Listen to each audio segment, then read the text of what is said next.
Welcome back, now it's time for our main edition, and the main topic for today is Foreign Minister Badr Abdulati headed to Tokyo, Japan on Tuesday within the framework of enhancing bilateral ties binding the two countries. And to shed more light on the importance of this visit, we are joined over the phone by Monica Williams. She's a political expert and an expert in international relations. Good afternoon, Monica. Good afternoon. Good afternoon. Thank you for having me today. Yes, Monica, as I've just mentioned, that Foreign Minister Badr Abdulati headed to Tokyo on Tuesday within the framework of enhancing bilateral ties binding the two countries, and is due to hold talks with Japanese top officials to review means to activate bilateral ties and review regional and international issues. Dr. Monica, what is the significance of this visit? Well, as you mentioned, this visit represents far more just diplomatic engagement. It reflects the growing governance of Egyptian and South Korea's strategic interests at a time when both countries seeking to expand their influence through economic diplomacy, technological cooperation, and diversify, of course, the partnership. This visit, of course, builds on the momentum generated by the historic visit of South Korea President to Egypt in November 2025. So it's very important to tackle with the accumulative foreign policy of Egypt, of course, in this regard, and demonstrate the political commitment on both sides to elevate bilateral relations to more advanced strategic level. On the, if we can reply on what you question, the significance on this visit, it's of course not just launch of the first round of the Egypt or South Korea strategic dialogue, but also in the broader geopolitical context. South Korea increasingly view Africa as a critical destination for future trade, investment, and development cooperation. In this regard, Egypt occupies a unique position as one of the most or Africa's largest economies, gateway to Arab and African markets, and logistical hub linking Asia, Africa, and Europe through Suez Canal and Suez Canal economic zone. And economic indicators reveal the depth and potential of the relationship. Bilateral trade exceeds 1.6 billion in 2024, which reflects a substantial expansion in commercial exchanges between the two countries. And on the other side, Egyptian imports from South Korea reached approximately $1.19 billion in 2025, driven primarily by automobiles, national electronics, and advanced industrials. So Egypt and both sides and beyond trade, there is a lot of investment and discussions regarding strategic shift towards future-oriented sectors, and Egypt emphasized on artificial intelligence, digital transformation. So on the other side, at the time, Korea experienced export growth driven by AI-related industry and cooperation with Egypt. Of course, it offers Korean as companies as platform for regional production and market expansion across Africa and Middle East.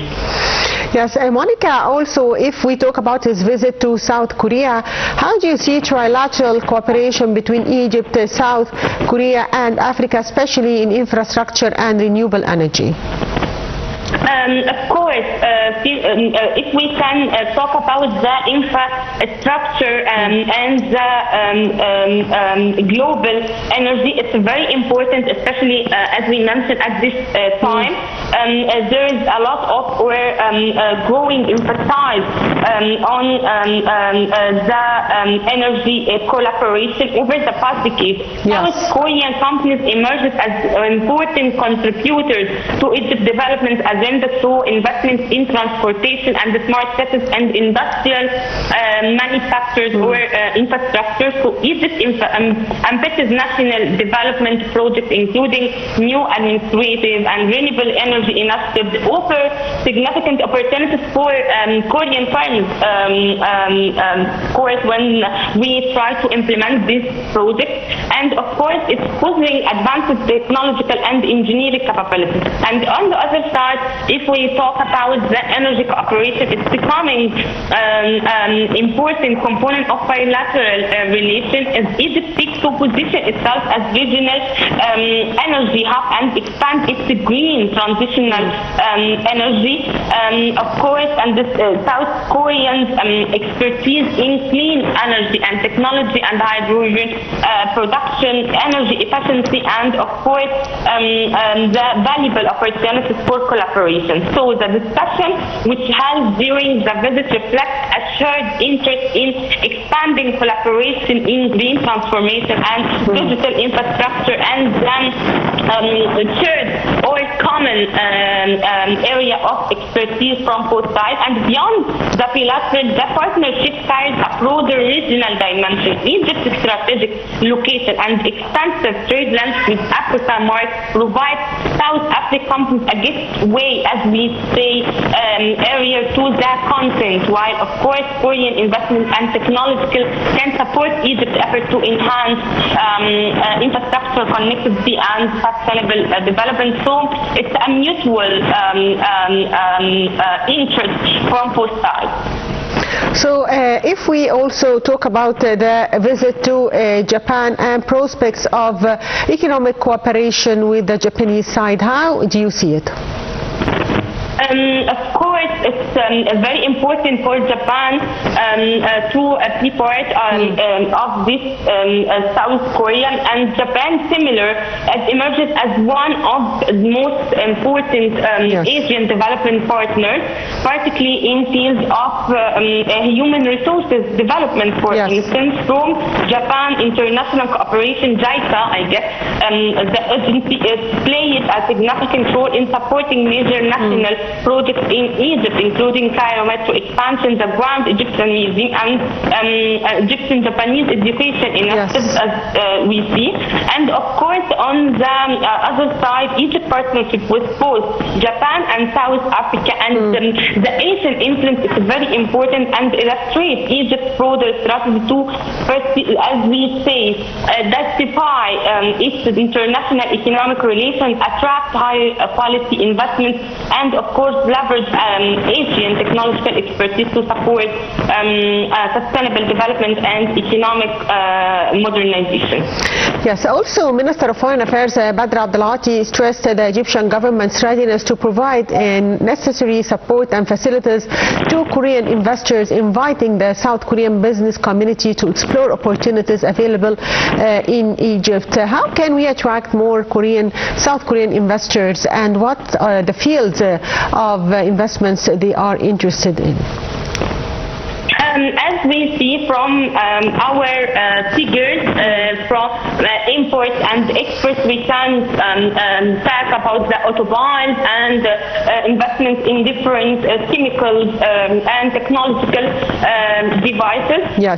Of course, leverage political diplomacy to attract high-level foreign investment and deepen partnership. It's very important, and of course, it's come at a time when Egypt actively promoting and to try to find and attract foreign investments. In this regard, we can say that the sectors such as renewable energy, green hydrogen, advanced devices or advanced technology is part of and emphasize the competitive advantage offered by Egyptian market in this market. And on the other side, Egypt's approach is not limited to attract foreign investment into domestic market, but also seeks to make Egypt as a gateway for South Korea companies looking to expand into Africa as well through the South Channel Economic Zone and African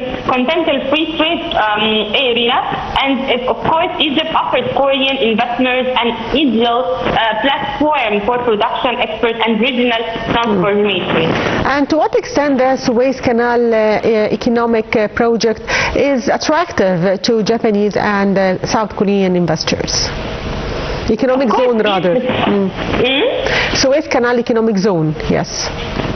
Of course, it's very attractive for Korea and Japan and for Asia as well.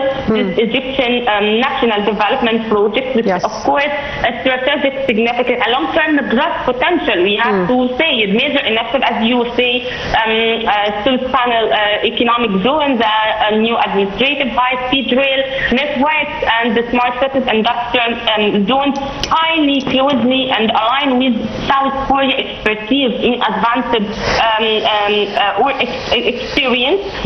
Of course, for South Korea companies, these projects offer more than investment opportunities within the Egyptian market. They will provide access to strategic production export platform connected to Africa, Middle East, and Europe and Egypt. Extensive network of trade agreements, competitive labor market, and improved business environment further enhance, just as we say, attractiveness as destination for Korean capital and technology. Of course, Egypt's growing focus on green energy and digital transformation, artificial intelligence, AI is part of our strategy nowadays. It's correspond or fit South Korea's strength in innovation-driven industries. As a result, Egyptian mega projects represent an ideal framework for expanding bilateral economic cooperation. Yes, I'd like to thank you, Dr. Monica William, international relations expert. Thank you, Dr. Monica, for being with us. And as we said earlier, that Foreign Minister Badr Abdulati headed to Tokyo, Japan on Tuesday within the framework of enhancing bilateral ties binding the two countries. Egypt's top diplomat is due to hold talks with Japanese top officials to review means to activate bilateral ties and to review regional and international issues. The visit will also discuss means to explore new fields of economic cooperation between the two sides. Earlier, the Minister of Foreign Affairs wrapped up his visit to South Korea, where he met his counterpart and they co-chaired the first round of Egypt-South Korea strategic dialogue. And by that we come to the end of our special edition for today. Thank you for watching.